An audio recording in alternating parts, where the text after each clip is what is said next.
Hi. Thanks for having me. Thanks, James, for moderating this conversation. Last year, we at Steirische Herbst Festival invited David and Nika to participate with a strange new hybrid format they were working on together in pandemic times, that of the visual assembly. Over the next months, I shared some of the weird lockdown with David and with Nika, and we imagined what this project would be like. The idea was to use structural institutional visualization tools to rethink, somehow even from the ground up, healthcare at the time when the crisis in care was overwhelmingly clear.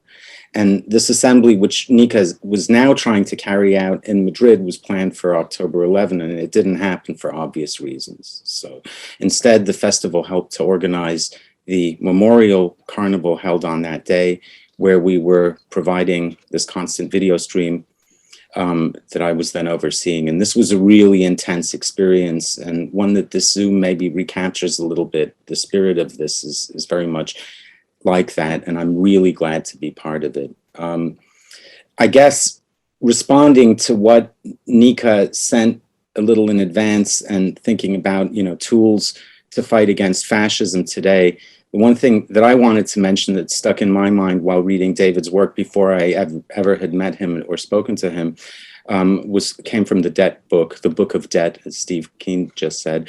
The section in question is one about communism. And David points out that much of our thinking about communism is purely mythical. So this actually ties into the mythematics point that that Steve was making. I quote, "Once upon a time, humans held all things in common in the Garden of Eden during the golden age of Saturn in Paleolithic hunter-gatherer bands. Then came the fall, as the result of which we are now cursed with divisions of power and private property. The dream was that someday, with the advance of technology and general prosperity, with social revolutions or the guidance of the party, we would finally be in a position to put things back, to restore common ownership and common management of collective resources." David points out that this is a story we like to tell ourselves. This is a myth, and that it's already done enormous damage, not only an enormous amount of good. And you can only agree, without even launching into a critique of Sorel or of Rosenberg or of the myths of the 20th century worth dying for and so on. Communism is not a fantastic failed epic of ghosts and zombies ready to rise from the thereafter. Instead, he argues in the book, and I continue to quote, "It's something that exists right now, something that exists to some degree in any human society, although there has never been one in which anything has been organized in that way, and it would be difficult to imagine how there could be. All of us act like communists a good deal of the time. None of us act like communists consistently." So he calls this actually a kind of baseline communism, a bedrock of actually existing communism that's the foundation for all human sociability. One always behaves, he writes, in a spirit of solidarity, though, this is the problem, more with some people than others.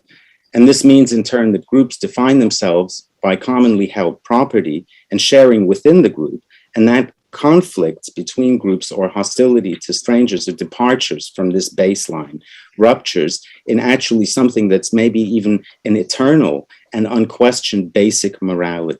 So when hospitality becomes hostility, that's when this rupture occurs, he remarks somewhere in that section, very finely noting the etymological connection between the two words. I was really impressed, I remember, when I read this, because I thought, this is really like Marx and species being of humanity. And, you can really understand that actually communism is not something fantastic or utopian. It's here in the here and now. And it's something that can be grasped, especially, he notes in that section, in moments of tragedy, catastrophe, or grief. This is when strangers suddenly become sisters and brothers, pulling together somehow to make life continue. I don't want to say that only emergencies can prompt solidarity. Quite on the contrary, what made David's loss so irreplaceable is really that he was one of the few people on the left today who saw that baseline all the time in every situation. At least that was my feeling from reading him. Had he lived, I'm convinced that he would have further tapped into the extraordinary potential of a sociology describing everyday communism that's potential in our lives. So thanks for having me, and I'm sorry if this has gone on too long.